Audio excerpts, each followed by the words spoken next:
Janasena party క్రమశిక్షణకు మారుపేరని MLC Hariprasad అన్నారు. YCP నేతలు తమకు ప్రత్యర్థులే తప్ప శత్రువులు కాదని జనసేన అధినేత చేసిన వ్యాఖ్యలను ఆయన గుర్తు చేశారు.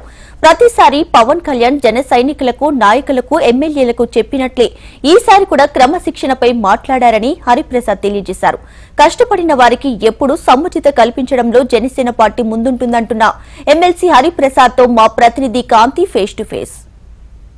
జనసేన పార్టీ ఎమ్మెల్యేలు, ఎమ్మెల్సీలు, ఎంపీలు ఎవరైతే కొత్తగా ఎన్నికైన వారందరినీ కూడా జనసేన పార్టీ కార్యాలయంలో ఈరోజు అధినేత పవన్ కళ్యాణ్ సత్కరించారు. అలాగే వారికి కొన్ని ఏవైతే దిశానిర్దేశం కూడా చేశారు. గెలిచామని దీనితోటి ముందుకు వెళ్లొద్దు, ఎవరిపైన కక్ష సాధింపు అవసరం లేదు అంటూ కూడా పవన్ కళ్యాణ్ చెప్పారు. దీనిపైన మనతో మాట్లాడడానికి ఎమ్మెల్సీ హరిప్రసాద్ గారు ఉన్నారు. సార్, ఈరోజు ఒక దిశానిర్దేశం సార్ చేశారు. దాని పట్ల మీరేమనుకుంటున్నారు? ఏ విషయాల పట్ల సార్ సీరియస్గా ఈ దిశానిర్దేశం చేయడం జరిగింది?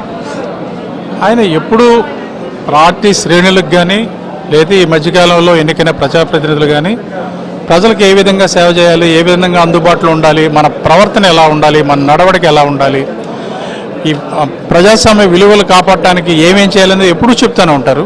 ప్రతి మీటింగ్లోనూ చెప్తుంటారు. ఈరోజు ముఖ్యంగా ఏంటంటే అందరినీ ఒకరోజు ఒకే వేదికపై ఒక చిరు సత్కారం, గౌరవించటం, ఒకేసారి అందరినీ కలిపి ఈ విధంగా చేయడం జరిగింది.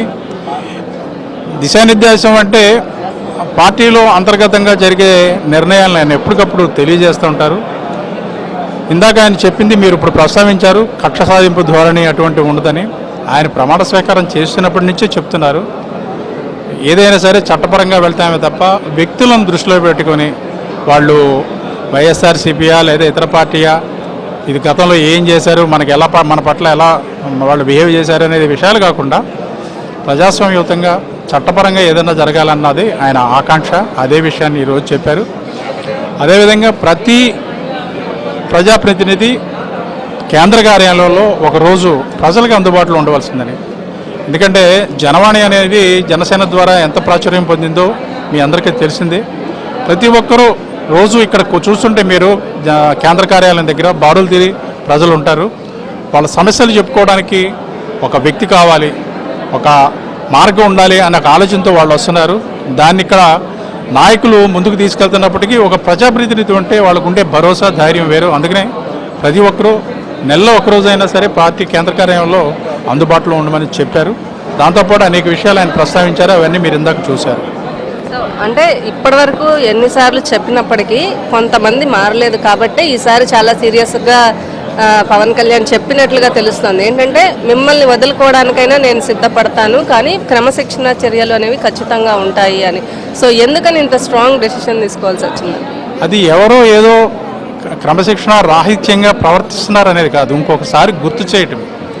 అధికారంలోకి వచ్చాం కాబట్టి ఇదివరకంటే బాధ్యతాయుతంగా పనిచేయాలన్న ఉద్దేశంతో ఆయన ఆ విధంగా చెప్పారు తప్ప వేరే ఉద్దేశం అయితే ఏం కాదు. మొదటి నుంచి జనసేన పార్టీకి కష్టపడిన వారు కావచ్చు, ఎవరికైనా కూడా ప్రాధాన్యత, గుర్తింపు అనేది ఎప్పుడూ పార్టీలో ఉంటుంది అనే దానికి నిదర్శనమే మీరు. అయితే మిమ్మల్ని కాకపోయినా చాలామంది వ్యతిరేకించిన వాళ్ళు బయటకు వెళ్ళి చాలా రకాలుగా మాట్లాడుతున్నారు. వారికి మీరేం చెప్తారు? ఈ పార్టీలో మొదటి నుంచి కూడా పదవులు కూడా, పార్టీ పదవులు కూడా ఎవరైతే కష్టపడతారో, ఎవరికి ప్రజలకు అందుబాటులో ఉంటారో వారికే ఆయన కేటాయిస్తున్నారు. అందులో ఇంక భిన్నాభిప్రాయాలకి, వేరే ఆలోచనకి ఏం తావులేదు. కష్టపడిన ప్రతి ఒక్కరూ ఆయన దృష్టిలో ఉంటారు. తగిన సమయంలో ఆయన వారందరికీ న్యాయం చేస్తారు. గెలుపు దిశగా ముందుకు వెళ్ళాం కాబట్టి పార్టీలో ఎవరైనప్పటికీ కూడా క్రమశిక్షణ చర్యలు అనేవి తప్పవు అని ఎప్పుడు చెప్పినప్పటికీ కూడా ఇక ముందు కూడా అలాగే ముందుకు వెళ్ళాలి, కక్ష సాధింపు అవసరం లేదు అని ఏదైతే పవన్ కళ్యాణ్ చెప్పారో, అలాగే జనసేన పార్టీలో పార్టీ కోసం కష్టపడిన వారు ఎవరైతే ఉంటారో వారంతా కూడా ఎప్పటికైనా కూడా పవన్ కళ్యాణ్ దృష్టిలో ఉంటారు అని చెప్పి హరిప్రసాద్ చెప్తున్నారు. కెమెరా పర్సన్ హరీష్తో Kanthi, HM TV, Mangalagiri party office.